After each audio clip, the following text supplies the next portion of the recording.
so I don't want to be the one recording that. Thank you. Welcome, Sarah. You're good, Chad. Good afternoon. Great. So we will call to order the meeting of the regular Private Forest Accord Mitigation Advisory Committee meeting today, Tuesday, May 14th. Hope everybody's had a chance to review the agenda and the pre-meeting packet. We'll begin with roll call and approval of the agenda. So Andy, can you lead us through roll call? Yes, I'm going to please respond in the affirmative when I call your name if you're present. Chad Washington. Yep. Bob Salinger. Kristen Regard. Present. Keith Curtis. Here. Aaron Caprata. Here. Andrew Perky. Here. Mark Stern. He's signaling here. Here. I saw it out the corner of my eye there, the peripheral. I saw the sign language. Mark Van Bremer. Here. Jennifer Weichel. Here. Kate Wells. Sam Bangston, are you here? I'm here. Chris Allen. Here. Sarah Gregory. I think Sarah's going to be joining late, but we do have a quorum, Chad, and we have our members. I hand it back to you. Great, thank you. I'm guessing everybody's had a chance to review the agenda, and now I'll take any requests to amend it or change the agenda. All right, hearing none, that sounds like we approve the agenda, Andy. Yep. So our next item on that agenda is approving the consent agenda, which consists of last meeting's meeting minutes. Everybody had a chance to review those minutes? All right. Very good. Well, I think we can approve that and move to the next. Did we have any public comment, Andy? I didn't have any requests submitted ahead of time or testimony, but at this time, anyone who's in attendance of this meeting, they're welcome to raise their hand virtually. We can call on you for public comment if you would like.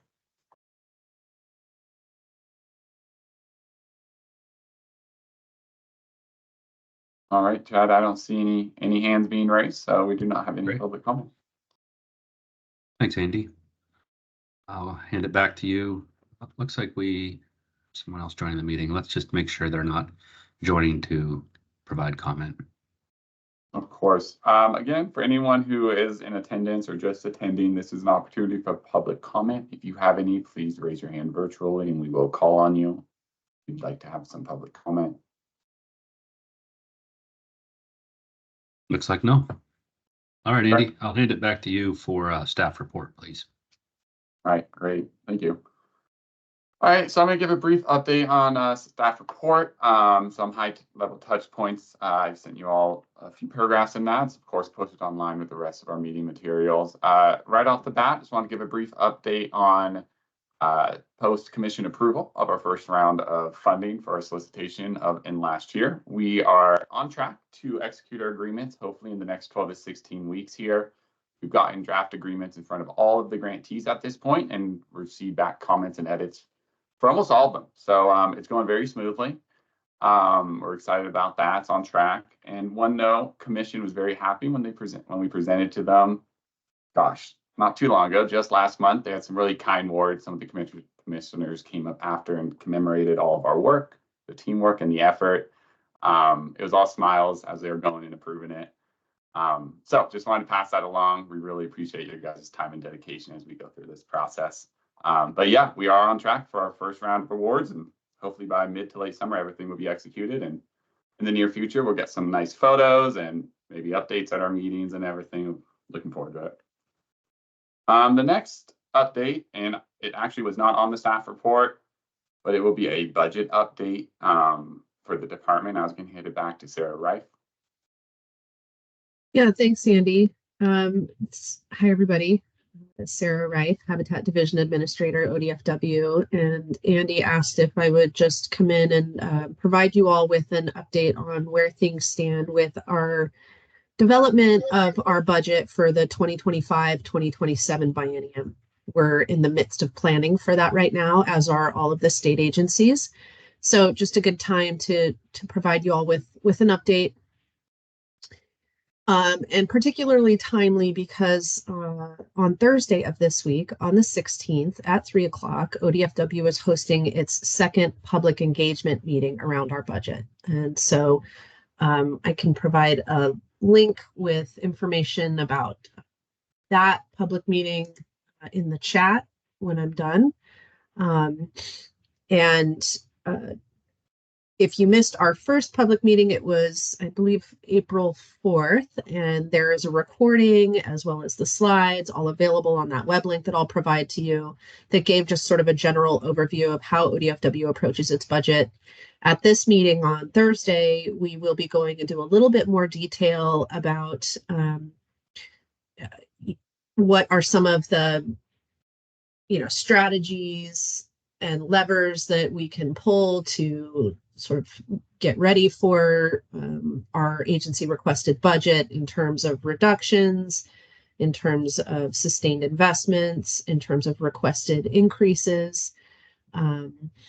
It's an interesting, challenging time for us as we've recognized that in the next several years, we're going to see a decrease in ending balance of our license funds. And so our fish and wildlife divisions are building scenarios right now to recommend a potential fee increase for hunting and fishing licenses. A little bit outside of the private forest accord world, but it's something that'll be a big focus of the meeting on Thursday. Habitat division is not funded on hunting and fishing licenses primarily. We are funded mostly on general fund as well as dedicated and obligated other funds. For example, the private forest accord grant program, Andy's position, Tiffany's position is split funded between general fund and other fund. The grants themselves are all considered other fund, but they come into the department as either tax revenue from the harvest tax or they come in as general fund appropriations from the state that then get deposited in the PFA mitigation subaccount. And at that point, they become other fund and they're protected. But it's that initial request that comes to legislature or to the governor's office in the form of a general fund request. We are in a bit more of a cost-constrained environment as far as the general fund goes in the state. State agencies have been directed to set up their budgets looking at current service level. So that's our existing positions, our existing programs, looking at maintaining current service level, but in terms of new requests, new funding requests, what we package up in what we call policy option packages or POPs. We've been given guidance and direction to lay those out to show what we would request that is only 1% above current service level. So for ODFW, 1% above our current service level in general fund is only $750,000. In our policy option packages, we have a number of priorities that we've identified, a number of funding requests that we would likely make. One of those is for the $20 million in general fund for the private forest accord grant program. That's just one of many policy option packages that is on our list. So if we have, you can imagine, if we have guidance to only request $750,000 of general fund in our policy option packages, and we have about 30 POPs, one of which is a request for $20 million in general fund, it creates a challenging situation for us. And if we were to even put the PFA grant program above that cut line, it wouldn't even come close to meeting the objective for the grant program if only $750,000 is available. So ODFW is not likely going to put the PFA grant program above that cut line, but we are including it in our full list of POPs that we are including in the agency requested budget. And so then from there, what happens is we submit our agency requested budget to the governor's office this fall. And then from there, the governor's recommended budget will come out sometime later in the fall, all in anticipation of the legislative session, which will begin in February of next year. And then legislature can decide whether to move forward with all or part of the governor's recommended budget, or to go back and look at the agency requested budget and start kind of from there. Even though ODFW won't have the Private Forest Accord Grant Program pop at the top of the list, that doesn't mean it isn't extremely important to us. It doesn't mean that it isn't a really high priority. We have communicated to the governor's office the important role that I'm getting a little bit of an echo, I think, from you, Mark. We have communicated, Cal and Debbie have communicated to the governor's office the important role that the grant program plays as a conservation measure in the draft habitat conservation plan. All, just sort of how this vision was anticipated to move forward for the HCP and the eventual incidental take permit. So the governor's office is aware of that, but I would say that now is a great time for those who believe that the grant program is really important, a great time to be communicating that to the department, to the governor, to legislators, and every opportunity that you have to make sure that that's well understood, that we're really just getting started. We have a lot of work to do, and the important role that the grant program plays in the larger Private Forest Accord infrastructure. So I'll pause there and take questions. Heath, I see you have your hand up. Chad, may I? Yes. I just have a question, Sarah. What's the process for converting something that we know will be an annual expense going forward from a POP to being included in your continuing service level? What do we need to do to ensure that that happens? I appreciate that question. Thank you, Heath. It would need to be included in the legislatively adopted budget. There would need to be the appropriation as well as an explicit direction that be made permanent and become part of the agency's budget. We have included the request that the PFA grant program fund appropriation be made permanent in our policy option package. So with the request for the 20 million and the request for the spending authority, we have also included a request that it be made permanent. So you'll see that in our policy option package, and it would be something that would just need to be part of the conversation as stakeholders were reaching out and working on the issue. Yeah, I guess my second question, if I may, is there, remind me, in your view, is there any limit or preclusion on my ability to lobby or advocate in the legislature for that money? Like, I would hope that every member of this committee would attempt to do that, maybe not on behalf of the committee, but at least individually. It's so important to the larger effort, and I just want to make sure that I'm not tripping up when I'm calling legislators and telling them this needs to be funded and it needs to be made permanent. Thank you, Heath. Another really important question, and it definitely matters. And so you would just need to make it very clear which hat you're wearing. And as a government entity or a public body, the Private Forest Accord Advisory Committee cannot lobby.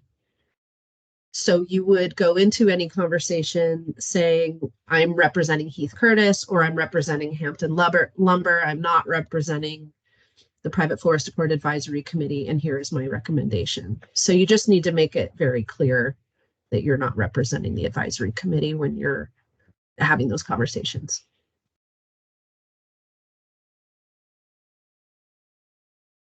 Very helpful. Thank you, Sarah. Anything else from Sarah, or any questions for Sarah regarding the budget?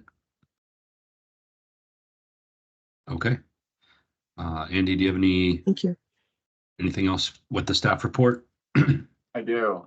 Thank you, Sarah, for taking the time. So I just want to give a brief update on the recent acquisition working group. Again, there's more of an update that was provided in the staff report, so I would recommend that that gets referenced. That is also posted online at pfagrants.com.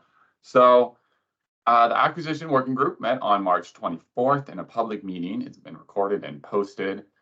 And I just want to go over a few things we just touched on. First was water acquisition was discussed, primarily ones that demonstrably benefit covered species are considered, of course, with a separate review for risk assessment. Forbearance agreements were discussed as possibly being acceptable, but requiring long-term monitoring and factors like water trust involvement. Land acquisition discussion was focused on easements with strong conservation measures being recommended. And lastly, it was discussed that acquisition doesn't solely need to take place on forested landscapes, but instead should be evaluated on a case-by-case basis on the proposal's conservation benefit. Again, that was just very brief, high touch points from that discussion as a public meeting held on March 24th. More info on the staff report. I'll hand it back to you, Chad, and that concludes my staff update. Okay, great. Thank you, Andy. Well, I know a lot of us were in that working group, and I feel like we made some good progress. I also feel like there were some open points of discussion that we'll need to circle back and get figured out. But I do feel like we came to consensus around water and water rights, forbearances, and the water acquisitions. And I think we're getting close on land. So I would just like to make a motion that we include water rights acquisitions moving forward with this next solicitation, and that we continue to develop the land acquisitions. I think that we all agree there is a pathway there for land acquisitions, and we just have a few more details to iron out. So yeah, I guess the formal proposal I'd make is that we include water rights acquisitions in this next solicitation, and that we continue to develop the land acquisition piece and have that included in the 2025 solicitation. So the following one. I would second that motion. Thank you, Kristen. I saw Mark has his hand up. Let's let Mark speak, and then we'll carry on. Yeah, I guess I'm just an observation. You know, I think in the meeting we had on March 24th, and you know, we've talked about it a little bit amongst ourselves, which was a subset, and I'm not trying to put work on other people, but that you and Kristen were going to sort of write up a proposed approach for the land acquisition ideas that we had, because we didn't have time in that 1 hour meeting to sort of wrap that up. So I guess, you know, rather than just sort of categorically postponing it to 25, I'd like to see us as a group move forward and try and nail that part of it down, and sort of check that box and move that ahead as well. Yeah, thank you for that, Mark. I understand that, and I would like to be on that time frame. We don't have that currently, but I do feel like another working group meeting should get us pretty close, if not there. And then we can readjust. If we have it all in place by 24, we can include that. But I don't want to make the commitment that we will have it fully fleshed out and that Andy will be able to do all of the work on the back end to include that in 2024. That commitment to doing it in 25 doesn't preclude us from doing it in 24. We can still work hard to try to meet that deadline. I just feel like we should give Andy the authority to move forward with the water now, given that we had pretty good consensus, so that each component can begin. If we are going to get land completed by 24, it would probably be advantageous to begin the water component now, so that we're not trying to do everything at a later date. Yeah, there may be similarities in the two processes. Obviously, they're sort of different in some ways, but I would defer to Kristen and Andrew a little bit, but I'm not sure that working out the water rights stuff will be a quick and easy approach either. If I may, I think that the process and gathering exactly what information will be sought in the application process and the solicitation for water rights and land will be different. There'll be quite a lot of extensive water specific information for the water acquisition program. And so our fear is just staff capacity. And so I'm in support of what Chad is proposing to make sure that Andy has the authority to invest his time in building out that solicitation immediately. And then I think we continue to move hard and fast at getting land acquisition into the program. But I do think the materials, the solicitation, what gets posted online through the portal, all of those things will be different between those two. And I do worry about Andy's ability to get all of those launched, give the committee time to review those materials, provide feedback, and loop back all in one grant cycle here with the timeline that's left. So I strongly support continuing to run hard. And if we can be very efficient at standing up the water program, endeavor to do both this year. But what's important to me is that we make the clear commitment that land acquisition, and maybe it isn't land acquisition, but conservation easements are clearly something that this committee intends to support and offer solicitations for in the future. I just want to make sure there's no doubt left around the long-term trajectory of our program for that. Thanks, Kristen. Heath, you had your hand up, and then we'll go to Andrew. Yep, I had two quick comments. One on the water acquisitions. In addition to the information we would solicit and the nature of those projects, I think, Andy, also you're going to need like some kind of interface or connection with OWRD. And I could imagine a circumstance where you would want like an MOU or something, right? That is to say, we have a good formal relationship between ODF and W and ODF for this program, but for purposes of reviewing whether you're buying paper water or wet water, and the timing of the wet water, like I think that there's a lot of information there that OWRD would be suited to help you with, and I would encourage that conversation. The second piece I was going to offer is that, I think that the land acquisition conversation does have some more runway, if only in that, when we were talking with OWEB, they facilitate some land acquisitions, but the thing they acquire, as they discuss with us, is conservation easements, right? And the land acquisition is incidental to acquisition of the conservation easement in circumstances where it makes sense. And so I just think that how we present that and talk about that going forward will be important for the work group to grapple with. Yep. Thank you, Heath. Andrew? Yeah, I'll reiterate what I said during that discussion. And Andy, maybe you've done this already, but to coordinate with Brian Walcott and OWEB about their water acquisition program so that the applicants have a fairly seamless process, or two processes to pursue funds for water acquisitions through. I would also encourage a conversation with Brian about how to develop and encourage water acquisition proposals. Kristen might know more than me, but there has been a significant set of requests for funding from OWEB for water acquisition since that funding was appropriated.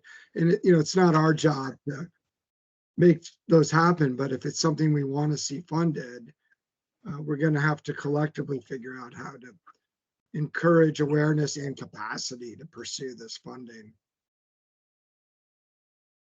Thank you, Andrew. See, Chris Allen, you've got your hand up. Yeah, thanks, Chad. I guess a bit similar to the recommendation by Andrew to check in with OWEB. I also wanted to recommend talking perhaps with Renee Davis or Eric Williams from OWEB regarding land acquisition. I was not able to attend the meeting where they presented on their program to the MAC here. So I'm not certain who all attended that. I suspect Renee Davis was there, but at our last board meeting a couple of weeks ago over in Baker City, the board did not approve a land acquisition that was recommended by staff. And that was a bit unprecedented, and it's causing OWEB to look back at their criteria for their land acquisition grant program. And I think it might be worth checking in with Renee Davis, who I believe oversees that program again, or Eric Williams, just to understand a bit what happened and what OWEB's doing to look back at our criteria for that program as a result of that action at the last board meeting. Yeah, that's really interesting and it'll be good to dig into. Thank you for that, Chris. So I guess, again, Chad, oh, go ahead. I'm sorry, I just realized I may not have put some context on it. The context was that there was concern about taking working lands out of production and putting it into conservation. Water rights was a part of that as well, but that was the consternation of some board members that had concerns about that. That's very helpful context, and I think something specifically that we are trying to grapple with here with this group. Yeah, So, all right, thanks. That will be helpful to apply some lessons learned so we don't have to learn them as well. And again, I just want to reiterate by statute and in the author's report, conservation easements, land acquisition in the form of conservation easements that limit the threat of development on non-forest lands, like that is in there, and we do need to have an acquisition pathway that accommodates that, and we are committed to doing that. And we are also exploring some of the terms that we might want to loosen, like whether it's on forest lands or not. Maybe we can be more open to projects on forest lands, given that we analyze the effect on working lands,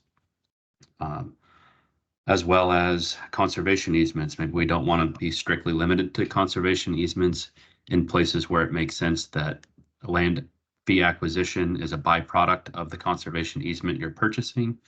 We might be more open to that. So I also want to send a clear signal that we aren't limiting acquisition for land due to a desire to not do it. We just want to do it right. And we want to make sure that we're including all of the things that make sense and nothing that doesn't. But because we are kind of there with water as a group, I think it makes sense to move that component forward so that Andy can begin engaging with these other groups and agencies, thus lightening the workload for when we do get to land. Hopefully it's by this next solicitation, to your point, Mark Stern, but I don't feel comfortable making a commitment as a group that we will absolutely be able to get that done given staff capacity and the amount of work to do both of those. So I would hope we are committed to doing it by 25, and we'll make every reasonable effort to do it by the solicitation. Does that sound all right with you, Mark? Well, I certainly support going ahead with the water part of the program as it's been discussed. Just not going to vote against it, but I'm disappointed that the timeline we talked about in our March 24th meeting seems to have been dropped a little bit. So. Yep, understandable. So with that, I think we do have a motion and a second, and that is to include water rights acquisition in the 2024 solicitation and to commit to doing the same for land, however that works in 2025, while making every reasonable effort to get it done in 2024. So we've got a motion and a second.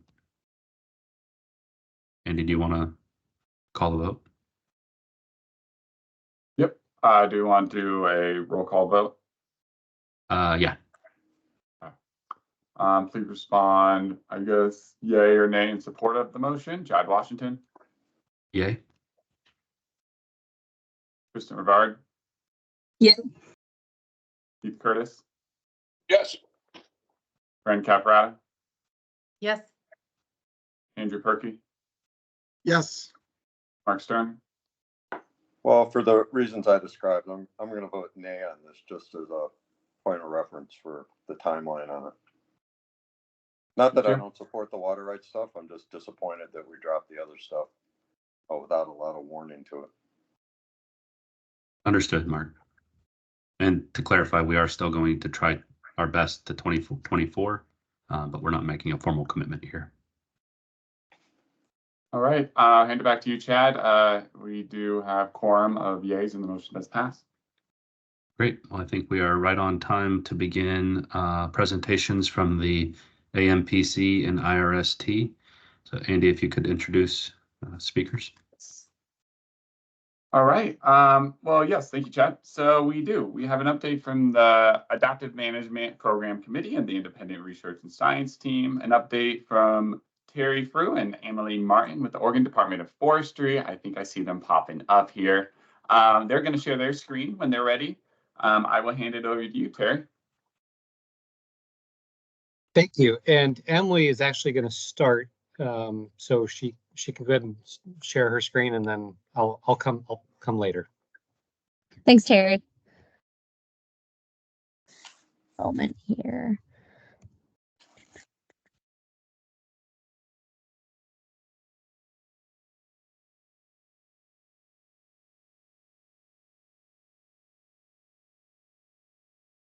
Can everyone see the PowerPoint all right? Coming in nice and clear. All right, great. Oh, wait, that is not on the right slide. One moment here.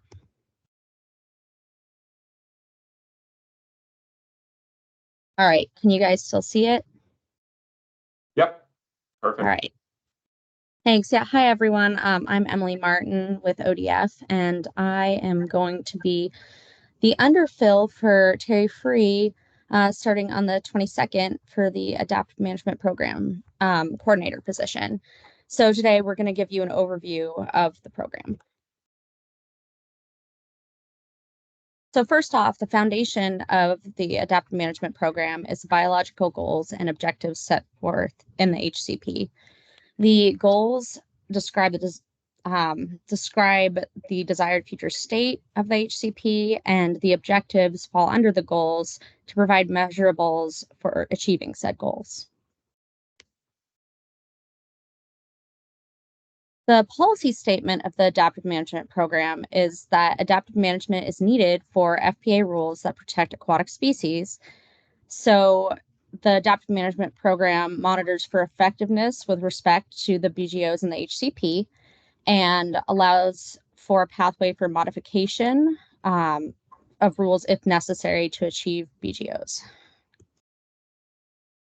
So purpose of the AMP. So there are several, and all of these are found in rule.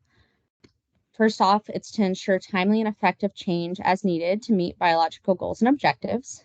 The second is to provide predictability and stability of the process of changing regulation so landowners, regulators, and interested members of the public can understand and anticipate the change.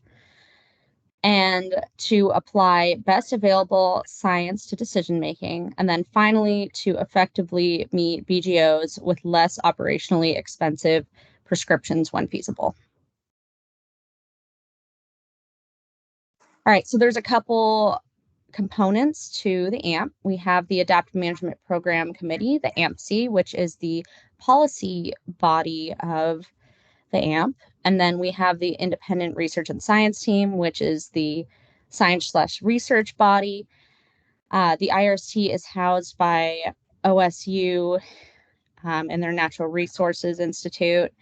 And then we have the AMP coordinator, which is Terry or myself. And the AMP coordinator functions as a bridge between the AMPC and the IRST, so they do not unduly influence each other during the process. The AMPC is made up of 13 members that represent 13 different groups, one of which represents ODFW. These are static groups set forth in Senate Bill 1501.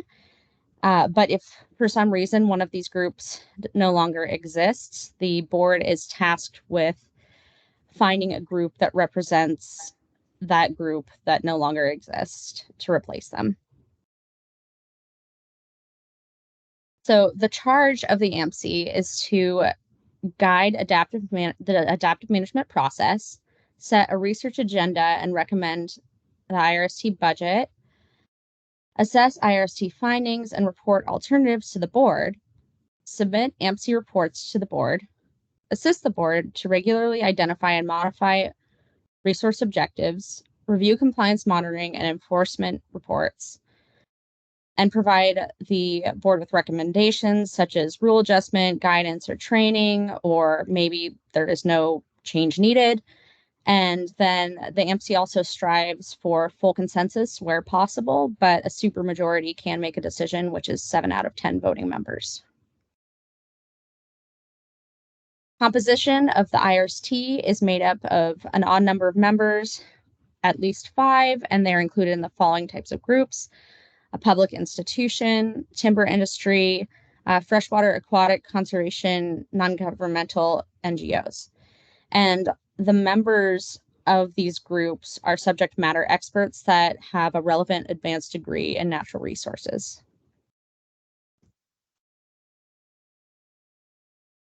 The IRST charge is to conduct or oversee research requested by the AMC.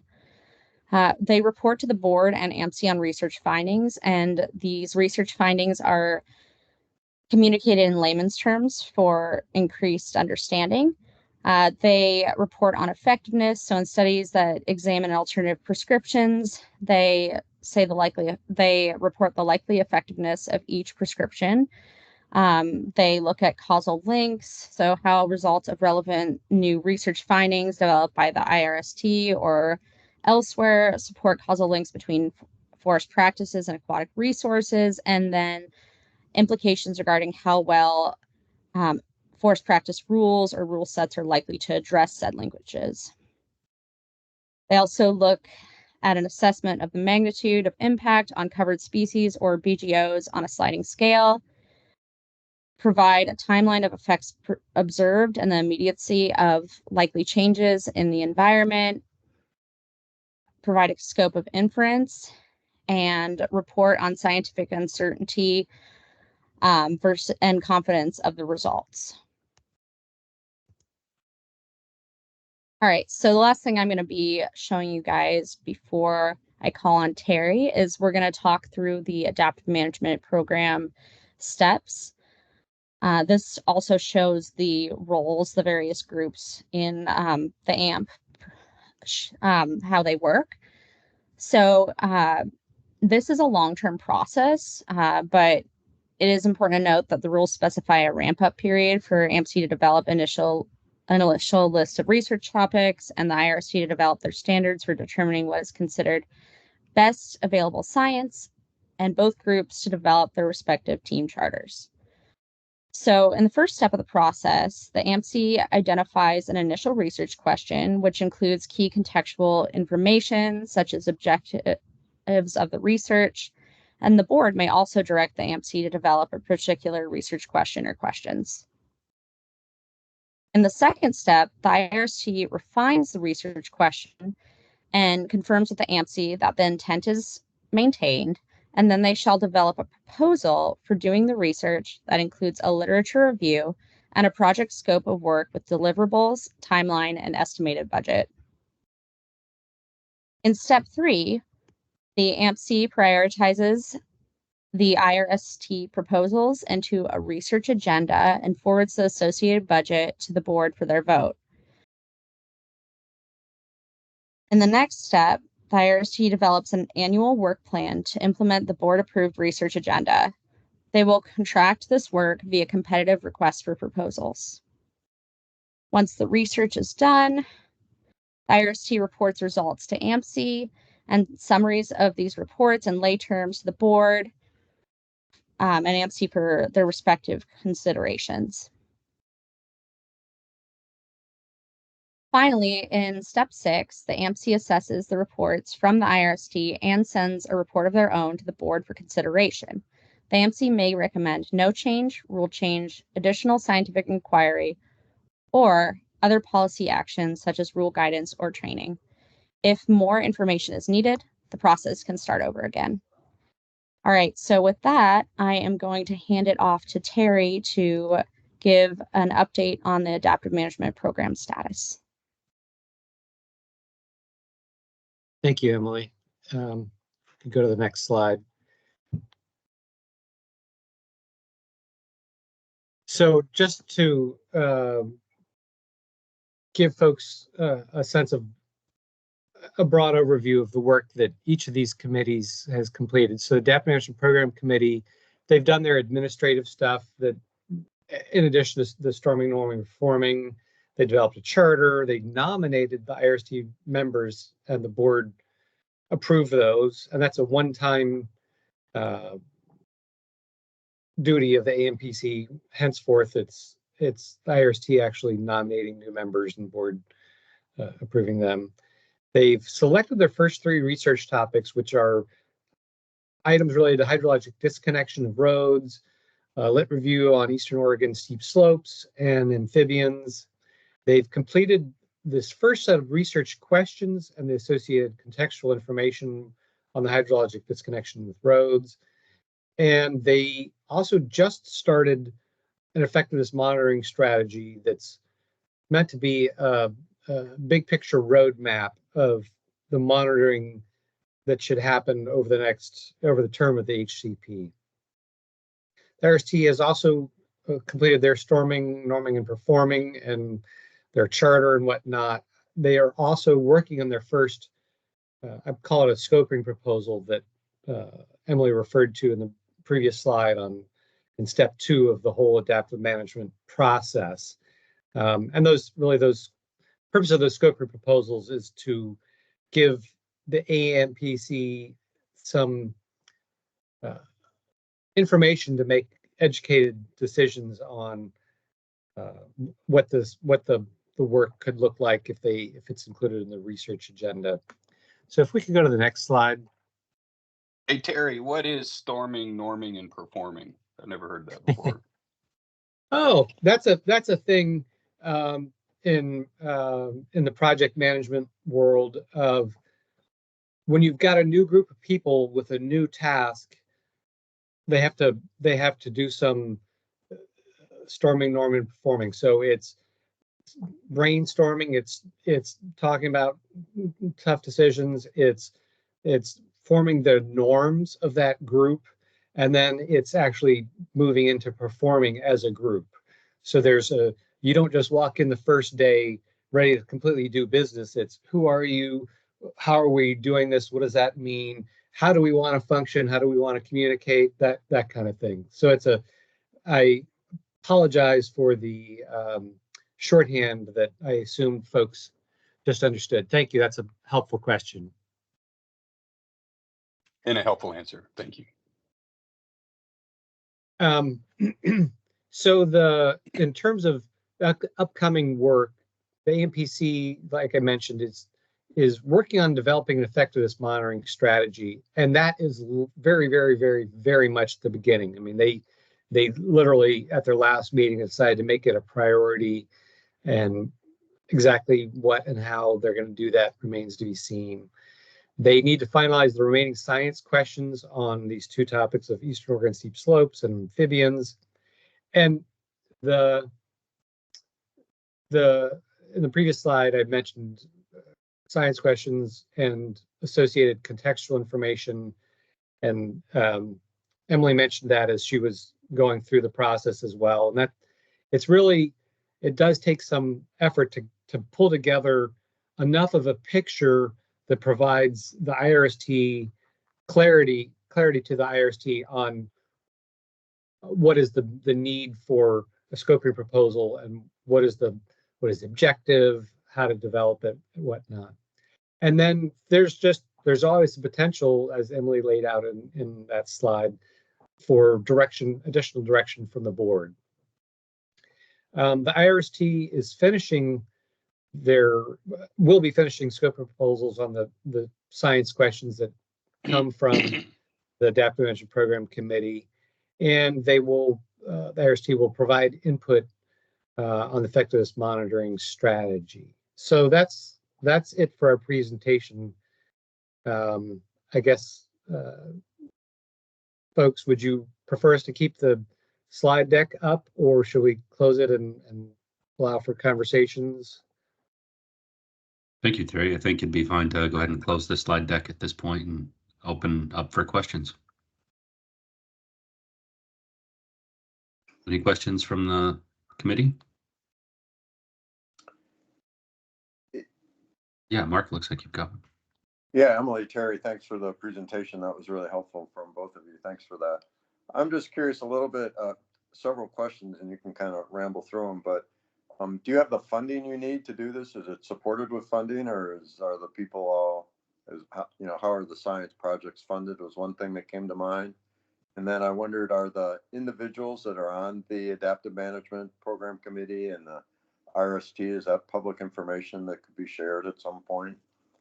And it sounds like the committees have been busy. I just wondered, are these public meetings, or how do you handle that aspect of it? A little bit of a rambling questions there, but. I'll take a shot at some of those and probably hand it over to Terry for others. But as for the funding, there are built-in participation grants right now for the members of AMPC and IRST, so they are being paid for what they are doing. I know that's not the research part of it, which I think Terry probably has more info on, but there is a budget set aside for that as well. And then also, yes, these are public meetings, so you can attend if you're interested.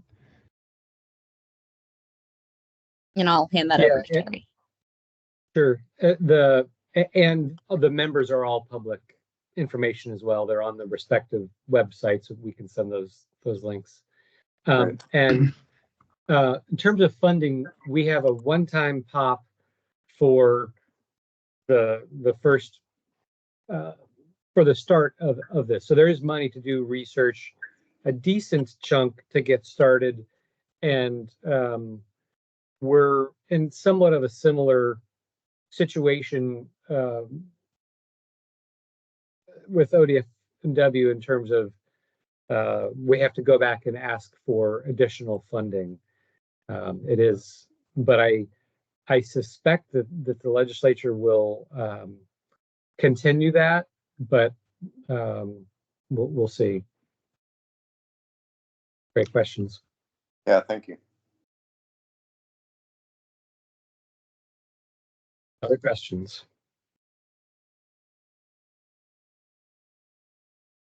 Looks like Sarah, you've got your hand up. Yeah, thanks. Hi, Terry. Hi, Emily. One of the conversations that's been going on with this committee is whether or not we should be funding research and monitoring. And so that it always comes up like, well, I think the AMPC and the IRST are the ones funding the research and monitoring. And so I think one of the reasons for the invitation to you all today is to try and figure out where's the gap. Are there gaps? Are there needs that aren't being fulfilled by the AMPC and the IRST? And so how do we as a group learn more about what specific research, what the focal areas are for your committees and programs, and if there is indeed a gap and a need there? Mm-hmm. So I'm going to take a stab at it, but I'll probably have to defer to Terry again because this is a newer role for me.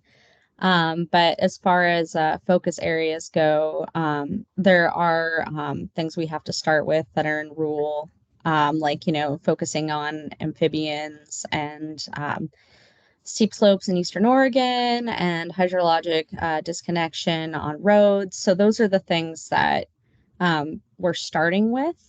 So I don't know if that helps with your question. I'll pass it over to Terry. So is like, for example, you're focused on amphibians, but what about them? Are you looking at distribution and abundance? Are you looking at patterns of habitat selection? What? Yeah, amphibians is one of the tougher ones because amphibians are hard to survey for. But as far as amphibians go, that one is going to take a while, I think, for people to figure out what their focus is going to be on it. We're right now focused more on the roads and the steep slopes because those are a little easier to hone in on. But it's up to really AMPC and IRST to get those questions refined. So like Terry and I are, the bridge between those two groups, but they're really the ones who are going to determine what goes to the board under those broad focuses. I guess some perspective also to add to everything that Emily just said. So there's a few things. Yes, the amphibians, that remains to be seen. They've had one conversation and they're figuring it out. The other items will take some time just to even flesh out the questions and the scope of proposal. So this process all takes quite a while. So in terms of gaps, if there's a burning need on your end, it may or may not happen in a timely manner through the adaptive management program. The other thing is the adaptive management program is focused on rules. So effectiveness of rules and those as conservation measures in the context of the HCP. I know less about your committee, but I think you might do some voluntary measures, which is not really the focus of the adaptive management program. Correct me if I'm wrong about that.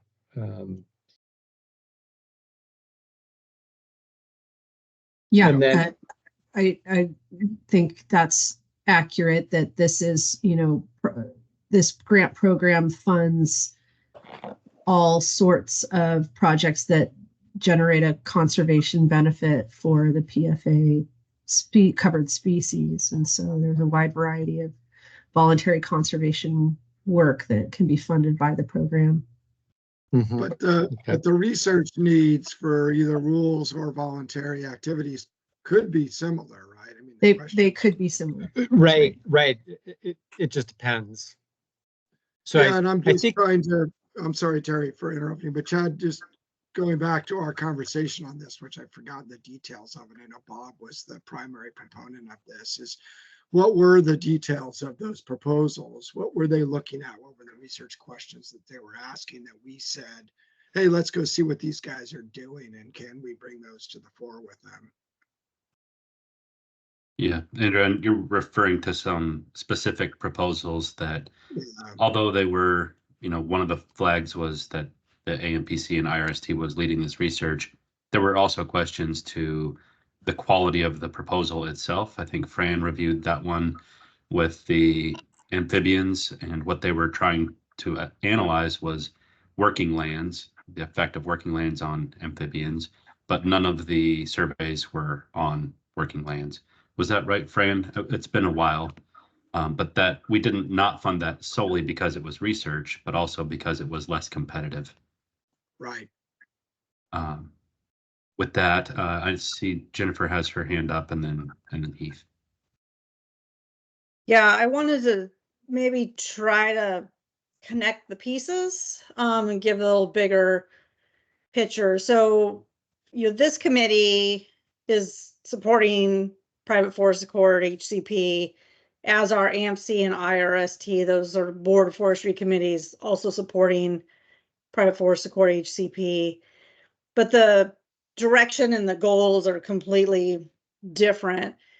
And also the structure of the programs are completely different. And so the AMC and the IRST, as it's written into the HCP document and in rules, it's very process driven. And so it's really structured on how things go to the committee, what the committee can take up, and then the prioritization, and kind of like Emily showed the flow chart, right? So it looks simple on the flow chart. It's not simple. It's quite a tedious process.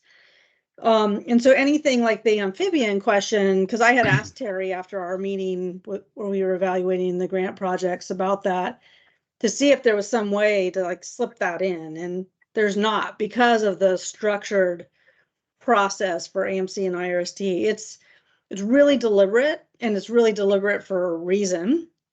Because it's supporting not just the HCP, but also Board of Forestry, looking at effectiveness of the rules. So I mentioned that just because the two programs are quite different. This group is really focused on, on the ground work, restoration mostly. We did talk about the research piece. So where the benefit is of having something research go through this group is that I feel like it's going to be more nimble and maybe able to fund a one-off project that could be done in a more timely manner. The AMC and IRST, for as far as like for amphibians, for example, are just now starting to even look at the question, and that's literally what it says in rule. It just says amphibians, and the HCP document is now being drafted and is kind of catching up to what they've already been directed to do. And so the pieces haven't come together yet to help them formulate exactly what the questions need to be. So I don't know if that helps. I maybe confused it more, but essentially, you know, we have these 3 programs up and running to support this document that's still being drafted, is not even really in its full first draft to be released to the services yet. So it just gets really confusing. Thank you for that, Jennifer. I think that is helpful to try to connect some of those dots. I saw Heath, you've got your hand up as well. Yeah, and maybe if you'll forgive a comment, I mean, I really have thought about the EMPC and the IRST in the context of adaptive management. And it is really informing and building out the adaptive management loop. This body is very specifically filling the function of mitigation. That is to say, this body was not designed to inform adaptive management. This body was designed to mitigate the impacts of incidental take that may not have been ameliorated by the conservation measures. And so in that context, it's a lot more difficult to draw a straight line from research to mitigation for the impacts of incidental take. Moreover, I would say that the structure and deliberate nature of the AMPC and IRST was very intentional. That is to say, the HCP is designed to create some certainty, and that change will only happen after a certain robust process is observed and followed through.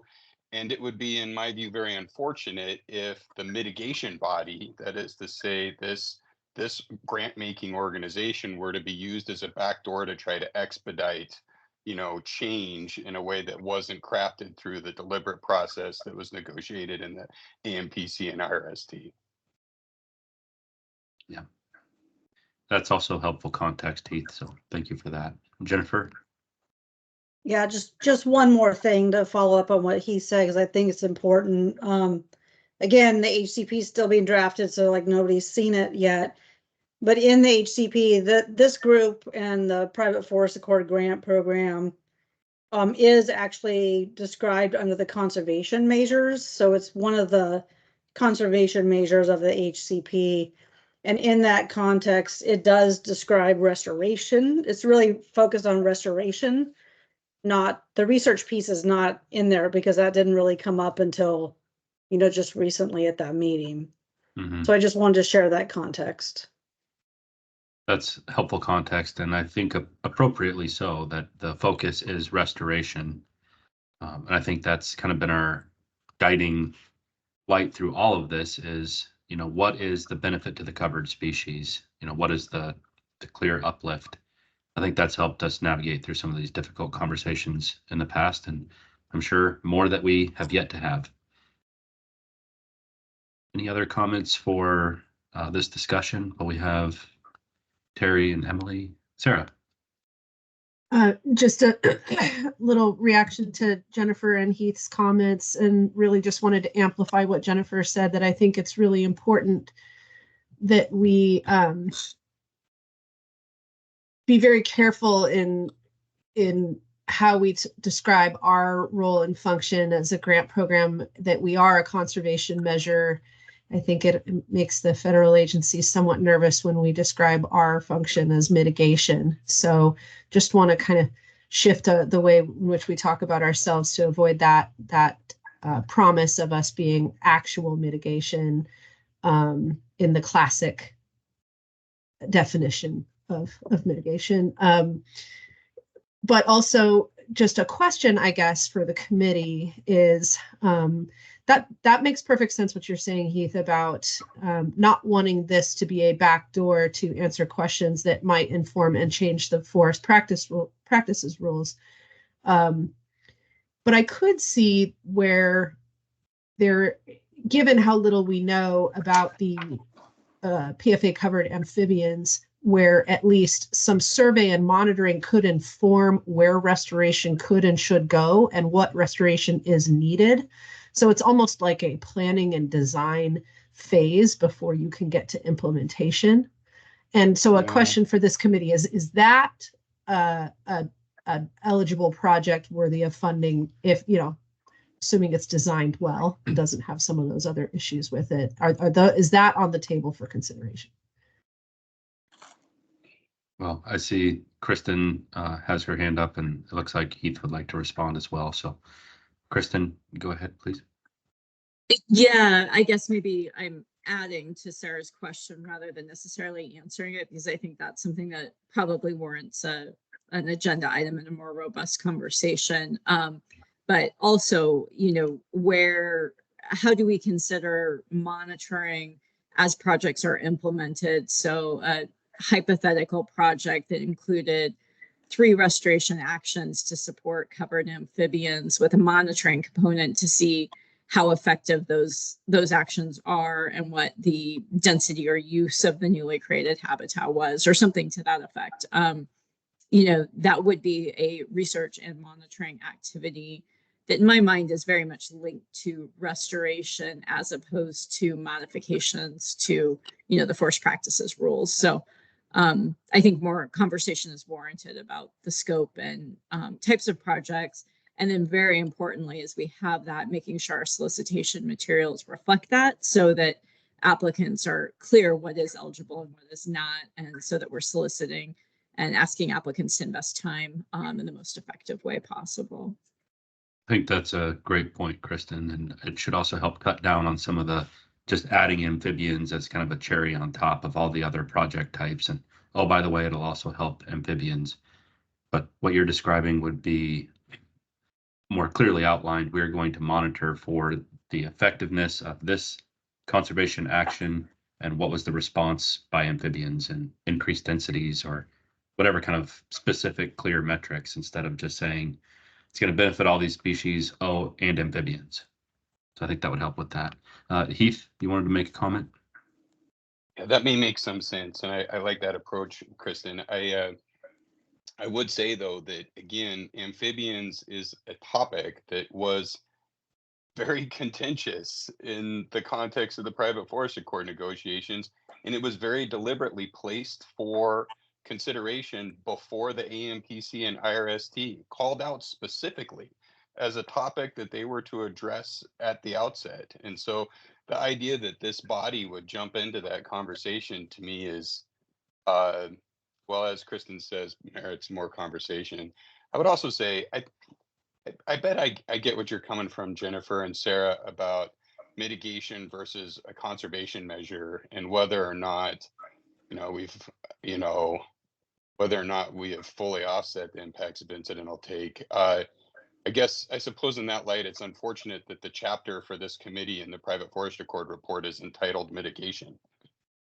And so I trust that styling it as a conservation measure is the appropriate tool. It's just how I had thought about it historically. Thank you for that, Heath. Good discussion. Any other points that we'd like to bring up? I think we probably do need to add this as an agenda item to our next full meeting, Andy, to further discuss. Oh, Mark, I see you've got your hand up.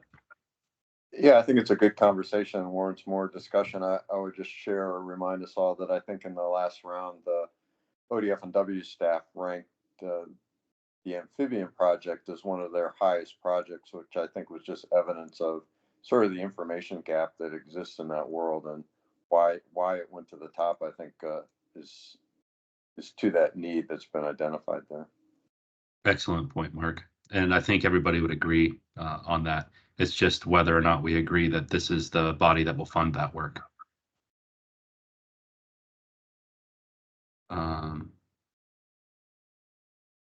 Any other conversation around this? Next, we've got our 2024 solicitation. I think we've got some good conversation to have around that as well. So with that, Terry and Emily, thank you for joining us. I really appreciate your time. Great presentation. Thank you. So for the 2024 solicitation, Andy, do you want to kind of provide some context here to get the conversation started? I know a couple items we've discussed is a potential cap on projects. Any other items that you think should be covered in this conversation? Yeah, Tommy? thanks, Chad. Let me just get up a document here. Talk to you guys. Give me limited screen space. Yeah, so this was kind of, I believe, a preemptive discussion next month. In addition to talking more about research and monitoring, I think we're gonna have a more deep dive into the solicitation. Today was just kind of get the brain juices flowing on it right now. I do have a little bit of a change log, some brief updates about what will be happening or what I've already kind of recommended for this upcoming solicitation that I can briefly go over just to kind of get stuff going. Would that work for you, Chad? Yes. Thank Okay. you, Andy. So again, we're looking at, just a reminder for everyone on the timeline, and like I said, just very high level touch points of some stuff, and I'm happy to go into more discussion. I do hope to deliver a draft of the solicitation, of course, pending the acquisition addition to it, but probably ahead of next month's meeting if we're going to talk into more detail about it. I don't mind doing that. I'll talk with Christian and Chad about the best course of action for that, but I do have a draft ready. Some of the main changes were like we updated indirect costs. We had a lot of feedback on indirect and making it a little bit more broad and inclusive. So we got some of that updated. We are updating the implementation monitoring plan template, which is actually pretty timely with this discussion. We are asking projects that do implementation to monitor it. So we provided some additional guidance there. We gave more guidance on match, on what match can look like, how match can be applied and that kind of stuff, timelines. We, of course, provided additional updates on the term. Last year, we failed to communicate when we thought applications should have their start date. We've since put in July 30th of every year should be the considered start date following the solicitation. So we've made that pretty clear in the application for applicants going forward. And then lastly, I want to give up an update, or at least two things. We've streamlined the application a little bit. We've reduced some irrelevant narrative around like uploading letters of support. Didn't need to do that. We've clarified pre-qualification quiz stuff, landowner questions and information. We revised ward counts where we didn't think it was necessary. And we've also, which I will provide at the next meeting, we've updated the 2024 review process timeline at the same time. So that's just one of the many kind of, system-wide updates that we've been working on over the last year as the committee has talked, and as I've gotten plenty of feedback from applicants about what they'd like to see in the upcoming solicitation. So, I mean, what I was kind of hoping to get out of this, I'm trying to pull up the staff report because I have a few questions in there. But it's really just trying, just some general ideas, an opportunity to kind of, what you want to see different in this upcoming solicitation and everything. Great. Thanks, Andy. I think it would be helpful to start with, we'd kind of discussed if we wanted to cap applicants at different funding thresholds. And I had some conversations with different members around that and heard a variety of perspectives. But maybe we should just start that conversation. Mark, I know you had some really interesting thoughts around the cap and whether or not we should have a cap given our budget. Would you like to weigh in on whether or not we should be capping projects? Well, by capping projects, you mean have a maximum amount that. Correct. Yeah, like a funding threshold. Oh, well, I think there's pros and cons either way. So I think that's really an interesting conversation. I don't have a strong feeling. I mean, I think initially I'm inclined to say, well, we should have some cap of like 2 million so that we spread the wealth, so to speak. And then on the other hand, if there's a to die for a project that's $3 million, maybe that's the best investment of fund. So I'm a little inclined to leave it undefined and see what comes in the door and let us navigate it from there as we did last time. I mean, I could be convinced either way. There's probably reasons either way, but for me, it's not clear cut. I think the other thing you and I discussed, which was a little bit different, was in terms of should we make all of our remaining funds available in this next RFP, the 10 million. And I would advocate that we make available all the funding that we have to offer as just evidence that this is a well-subscribed, productive, beneficial program that's up and running, and as a demonstration that we're ready to receive additional funding in the next biennium. We should go forth and, you know, allow people to apply for the 10 million, which I think is what we sort of have in the account at the moment. Great. Yeah, both points are well made there, Mark. And looks like Kristen has her hand up. I would concur with both of those points that Mark just made. I think we did have a conversation about projects over a particular threshold, expecting applicants for those higher dollar amounts to present to the committee or be available to answer questions as we deliberate those proposals. And I think that would be really helpful. I would encourage us to provide a virtual option because long distance travel with our large state could be burdensome on some applicants. So I would want to make sure it's a fair process from that standpoint. And then secondarily, I think we should continue to offer, you know, the full amount of funding that we have available. If it's at that $10 million amount, again, I think that leaves, if I'm not mistaken, 3 or 4 million in reserve still, but continue at that $10 million rate for the next solicitation. I would also, though, say if for some unexpected reason we don't receive proposals that we think are meritorious to fill up that amount, you know, I don't think we should invest funds just to spend down the full amount, but instead make sure, you know, they're all projects that we deem are worthy and clearly aligned with the goals of this program. I don't think that'll be a problem based on the last round, but just wanted to make that clear. Yeah, thank you for all of that, Kristen, and that last point as well. Heath. A couple thoughts. One, I think, and maybe they're related. Like, you know, if it's a big project that nobody thinks is very high priority, we probably don't need to schedule time to hear from the applicants, right? That is to say, you kind of want it to be a high priority project that we're going to give that kind of face time to. But then the question becomes kind of chicken and egg. How do you decide it's a high priority project? And I don't know if this is like something the group would want to grapple with, but I was thinking about it'd be kind of nice when I was working down through those applications and working on my score sheets. I had like questions, right? Like I was kind of winging it on some of that stuff on my scores, and I feel like it would be nice if I had an opportunity to interface with ODF and W some, at least for purposes of preparing my scoring.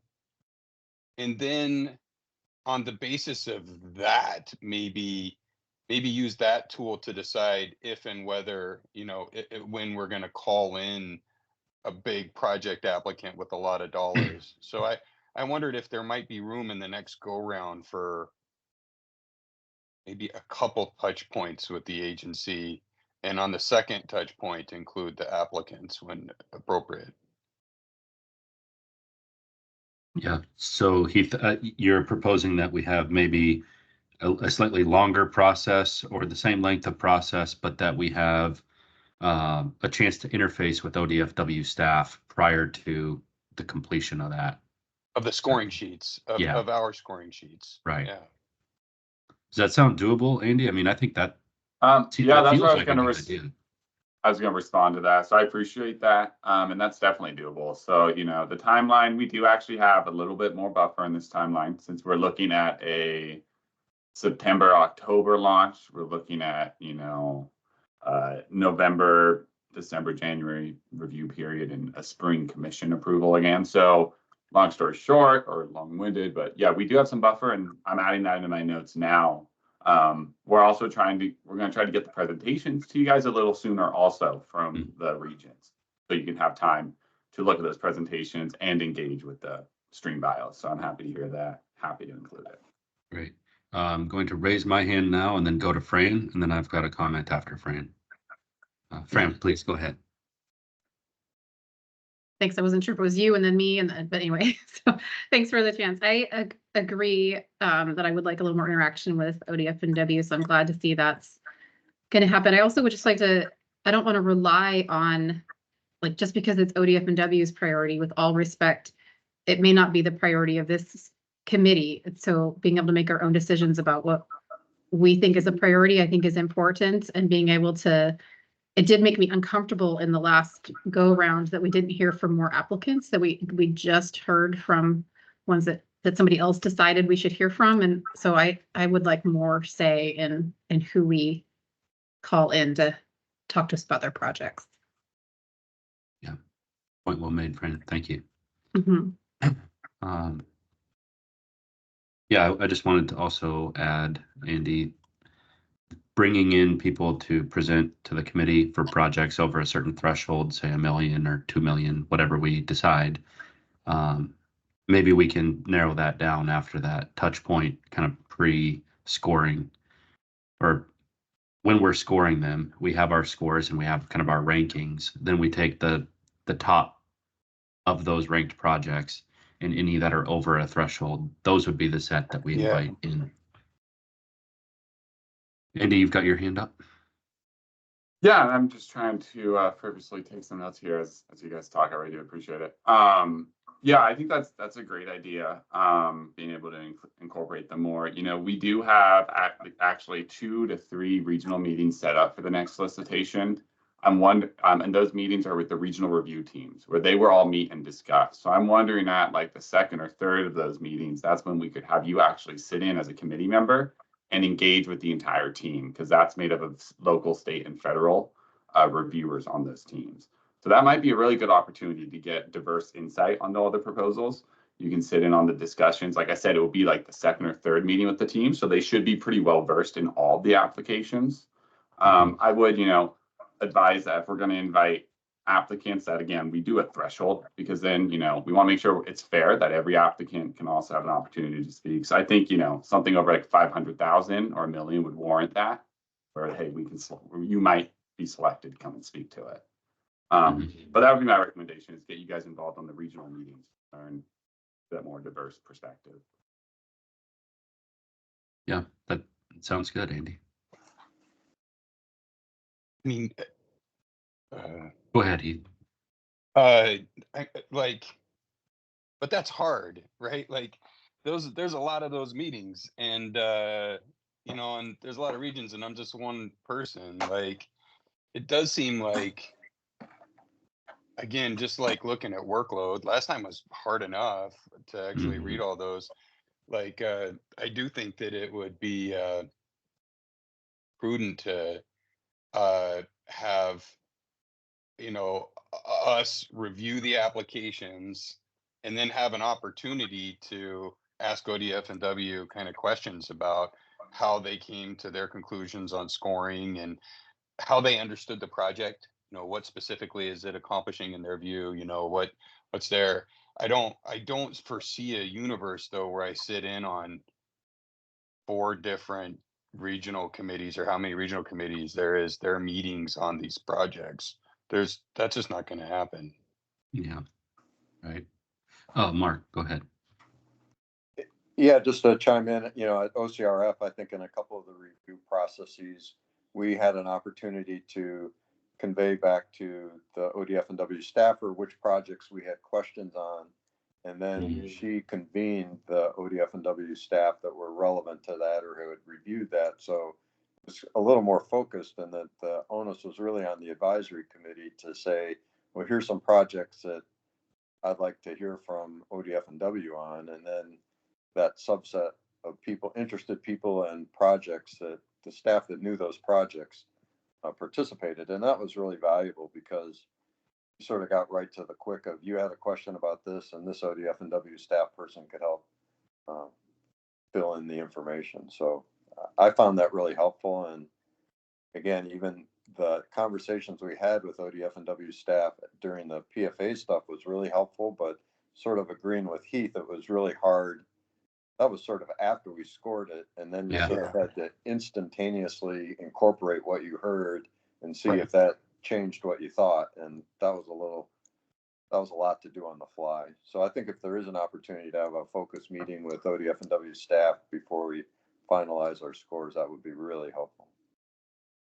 Totally agree. That's a great point, Mark. So instead of just attending a general meeting or perhaps 4 of these meetings, we do our scoring. We note the questions that we have on specific projects. We take the aggregate of all of our questions and get them to Andy or ODFW. They can identify the proper team members to answer those questions and then come back to us with the answers before we're finalizing our scores that then determine who's above kind of what lines and how that ranking is going to go.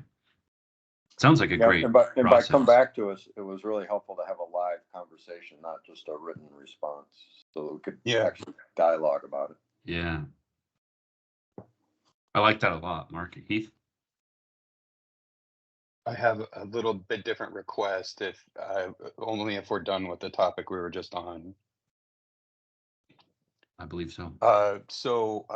I don't know if this is like room for just general improvement requests, but Andy, the automated like scoring platform with all of the materials there, you know, I'm a pretty tech savvy guy. It's so much material that it was hard for me to maneuver all of the documentation through the digital system. And it would be helpful to me if only, even if you only just compiled them for me, but even for the whole group, like the PDFs of all of the materials so that I could print them. To be honest, I would have my assistant prepare 3-ring binders, you know, because you have to maneuver so much information. And honestly, I would be an advocate of offering that service to the committee members from ODF&W. It's, you know, moving 100 pages in a PDF takes a long time. Moving that far with a flagged note in my binder is very quick. And so I just would make a pitch for making more of those, at least a compiled PDF for us that we could print ourselves, if not binders themselves. Yeah, that's definitely more than capable of being able to do. And I will note actually, and it probably got lost in translation from all the emails, I did compile a shared folder for the committee. And it had all of the documents in it. We're limited on this system, and I apologize for that. The grant management system is controlled from a third party. But yes, I would be very happy to connect and see what we can look at. We have staff support, so we can do that ourselves and make sure we get that stuff over. But I'll make it a little bit more clear this year moving forward where those folders are and where they live so people can access it with or without the system. I apologize for that. Yeah, that would be helpful. Right.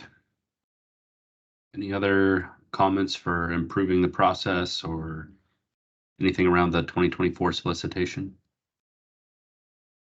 Just FYI, you know, I'm going through some of the OCRF proposals now, and the system's been upgraded a little bit. I assume it's the same system so that the budget and the other documents are all in the one application, and you don't have to go find the budget outside the proposal. So that'd be helpful. Yeah. Yeah, and we're scoping the system for another year. We have it. And we're scoping a little bit more diverse and advanced system for the future to see what we can have to meet the needs of what's being discussed today, because it's not the first time I'm hearing it. But thank you, Mark, for that. I wasn't aware of some of those updates, so that's good to hear. Great.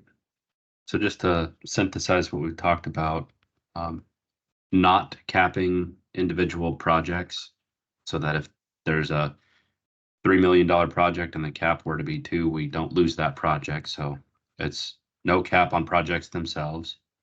We agree as a committee that we should try to spend the whole 10 million unless we run out of good projects. We're not going to spend it just to spend it, but we should spend up to the 10 million. That we want to have a touch point with ODFW prior to finishing our scoring. And that might look something like compiling our questions for the projects, getting them to Andy so that he can pull together the correct staff members to answer those questions in a Teams meeting where we can have a dialogue back and forth. And printing out some of these things in 3-ring binders, I think was the last one. Keith. Chad, I think last time we gave like applicants, do I recall correctly, we gave them some like general idea of what we were looking for, like what would be an extraordinary grant level versus an ordinary grant level or something of that nature? Like, you know what I mean? Like, I feel like we may not cap it, but it may be worth a sentence to applicants saying, it's got to be really good if we're going to exceed $2 million or something like that. So create some expectations. Yeah, I think that's reasonable. And I also think that the advantage we have going into the 2024 solicitation is that we have some examples from the 23 solicitation that we can point to and say, you know, this is kind of the range. And is there a lower end, like this is what we think is normal as well? I just threw out 2 million. I don't know that that's the right number. Maybe it's 1 million is the ordinary range. I would defer to a larger conversation, but if we're going to give people some range of expectations, it seems like that would be useful to applicants. Absolutely. And also prevent us from getting flooded with a ton of smaller applications. Right. Andy, got your hand up. Yeah, I think that's a great idea to give a little bit more insight. We do have this year, if at pfagrants.com, we've actually done a comprehensive update. I meant to add that in my staff report. It has listed now all of our awarded projects with drop downs and abstracts and goals and funding amounts. So great idea, Heath. I will be adding that information into it so people get an idea. You know, I'll have a direct link into that RFP showing people what the hire requests, you know, what it should look like and what the merit of it should be. But yeah, we've actually fully updated our webpage. So if anyone is interested on this call or any of you know anyone, please feel free to direct them there. There's a bunch of information now for people to kind of chew on as they build the next application. And Andy, do we have any descriptive statistics listed on that website regarding funding, project type, anything like that? We have our commission report, which does have descriptions on there about funding, region, areas, types, applicants. So some demographics there. It's in our commission report posted on there. Great. Yeah, it might be helpful to have those descriptive statistics to look at kind of the mean and median project funding level, max. Okay. Some of those things might be helpful as well. Ahead of next month's meeting. Just in the solicitation, just so that when people are looking at projects, they understand what has been done historically, that average projects were about this much funding and the high end was here, and just to have a better sense of how their project might fit into the historical context there.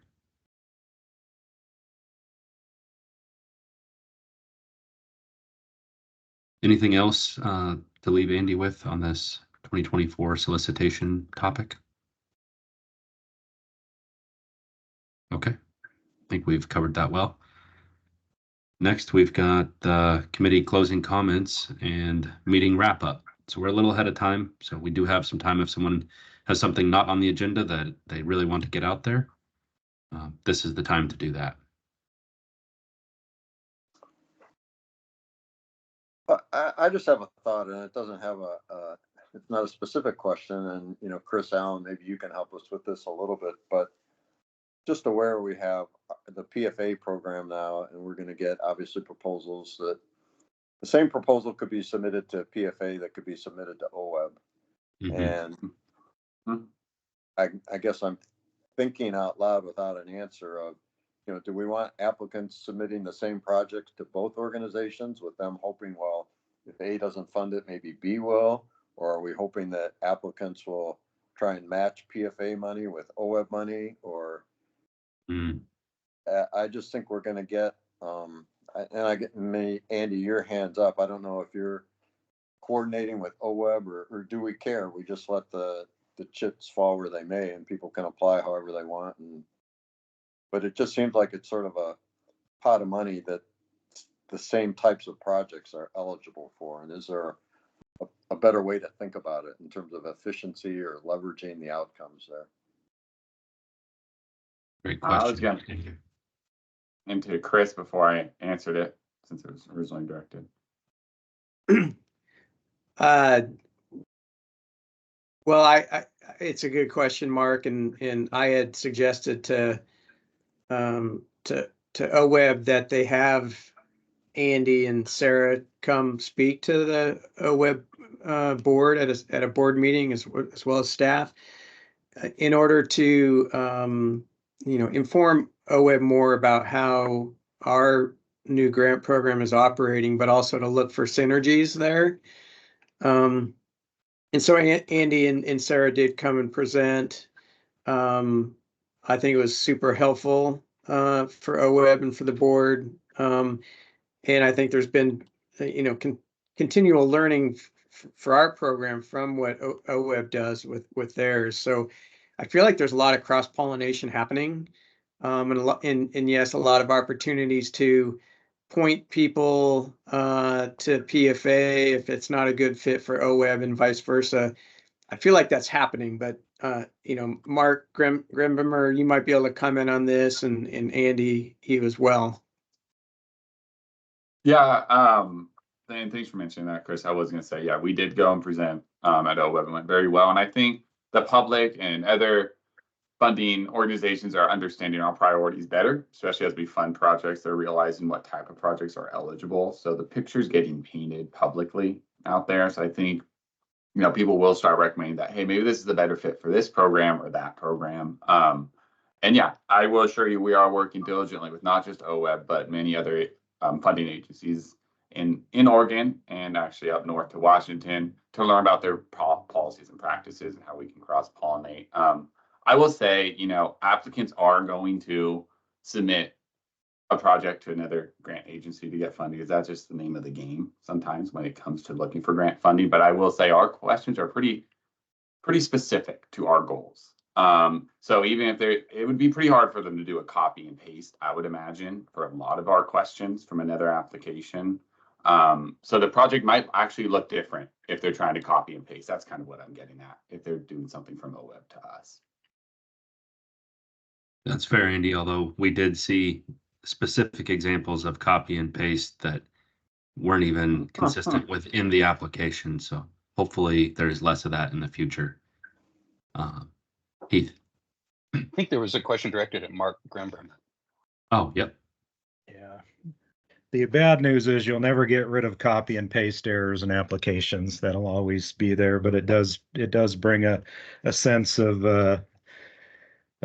amusement at occasions to see some of it.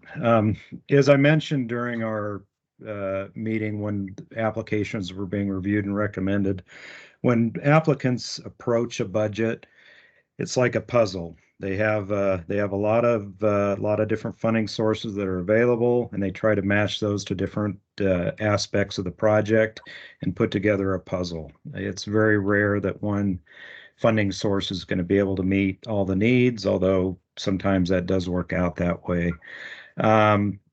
In my experience, you're not going to see a completely contained application submitted to both OWEB and another source, meaning they won't just submit the same application asking for the same amount of money to multiple sources and just hope that one comes. Generally, it's a lot more methodical, a lot more planned, and they're asking for different aspects of the project from different sources that they think might be a good match, might be a good fit with that program's goals. So it does happen, but it's super rare where you're just going to see a whole bunch of the same application for the same request amount going to a bunch of different sources. That's not something I would definitely worry about or put a lot of thought into how do we avoid it, because I just don't think that's going to materialize. But I do, as long as different funding sources have different levels of match requirements, it's the name of the game to go after other funding sources. Projects are getting more expensive. And as I said, it's harder to find one funding source that's going to be able to fund everything. And so folks will come up with a strategy that looks at multiple sources to support different aspects of the project in order to get it completed. As we can also expect to see phase projects where we might be asked to phase part of phase one, a couple years down the road, maybe phase three, maybe phase five. But if you're approaching whole-scale watershed restoration, you have to phase it. So that's about the only approach there. So there you go. Thanks for that, Mark. Keith? Hey, like I don't even know what the deadline timelines are, but is OWEB annual? The OWEB grants, are they annual? Which grant program? Oh, good. Well, Open so solicitation is twice a year. So our competitive grant program, we have two offerings a year, one in the fall, which is usually due at the end of October, one in the spring, which actually just closed at the end of April 29th. So open solicitation, we have two cycles a year. Yeah, well, that makes it harder. Are both of those cycles for applications for work like this committee does? I was going to suggest if it was annual, we should just time ours at the opposite 6 months. Like, because there's nothing magic about the cycle we're on presently. This isn't driven by statute or rule.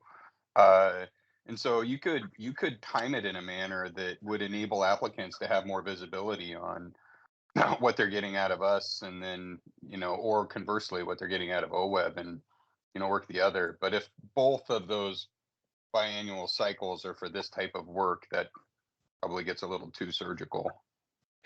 Yeah, part of the reason behind our two cycles, there's several reasons. We're not required to have two in statute or anything like that, but it's just a lot of it's driven by the timing and timing when projects need to be implemented. Projects that are doing in-stream work are, really clear in July, usually July through middle of September, October.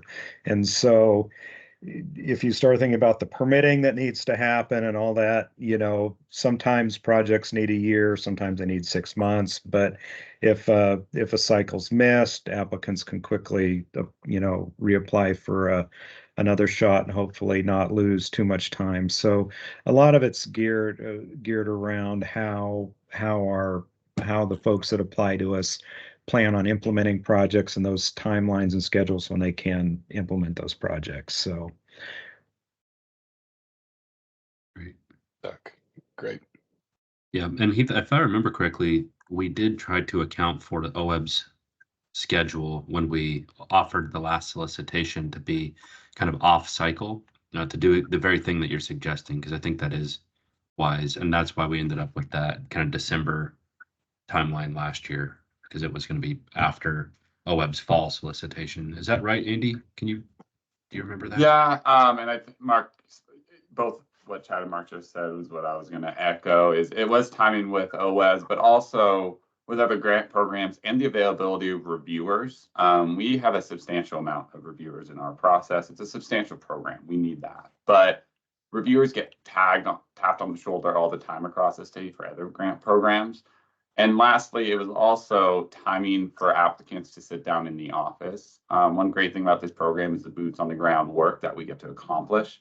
But a lot of these watershed councils or applicants in general, they're in the field doing the work. So we're trying to figure out, when they're working on this application, is it taking them away from the field? So can they actually provide an application? So that's another consideration of time. Same thing. Great. Any other final comments from anyone out there? All right. Well, just to conclude, we are going to include the water rights in the 2024 solicitation. We will work our best to try to get the land acquisition component, however that may look, included as well, but we have committed to doing it in the 2025 solicitation at the latest. And you'll incorporate these comments into the 2024 solicitation that we just had the conversation around, right, Andy? And Correct. that's all we've got. I will try my best to get it in June, but we'll definitely have it before, Very good. And Andy, can you also follow up with the committee to try to schedule another working group on the acquisitions? And this will just be focused on the land component at this point. Yes, I will send something out next week when I'm back in the office first thing next Monday. Thank you for that. Yep, very good. Well, thank you all for your time today. Appreciate it. Hey, Chad. Thank you, Chad. Thank Thank you. you. Thanks, Chad.